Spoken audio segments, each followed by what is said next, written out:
I'm bored. I'm bored. I'm bored.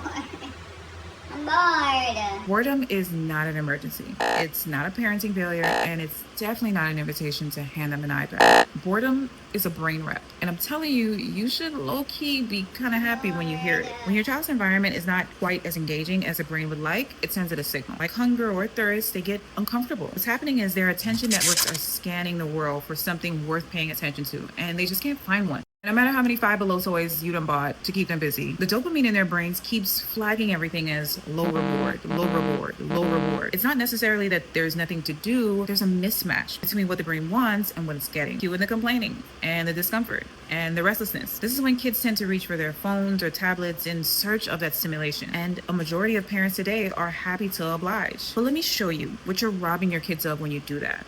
Because it's major. When kids sit with boredom just long enough, it causes something called their default mode network to come online. This is like your brain's screensaver mode, except the brain isn't resting at all. This state is one of the busiest states your brain ever gets in. The brain starts working in the background to come up with its own fun. This is the system behind daydreaming and imagination and idea generation. When the DMN is turned on, it turns inward, reflecting, replaying memories, chewing on things that recently happened, allowing your child to make sense of their experiences. And because DMN is free from the constraints of reality, it starts to make unexpected connections between unrelated memories and ideas and experiences. This is where original ideas are born. It's the playhouse of creativity. Now, eventually, if you let them sit with the boredom for just a while longer, their salience network is going to flag one of those ideas as worth paying attention to. It hands the idea to the PFC, and that flips them out of dreaming mode and into doing mode. Your child starts executing and acting on their ideas, drawing that picture, building that robot. Also, hey, that cardboard box in the garage would actually go crazy as a submarine.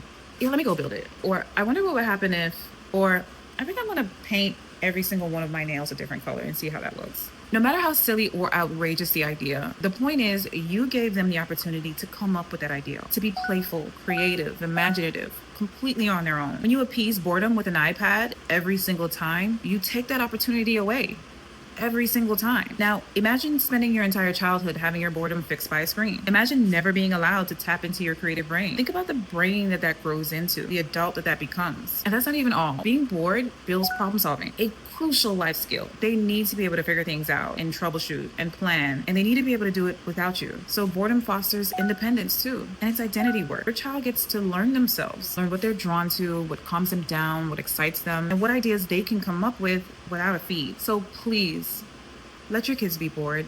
It's good for their brains. Still bored.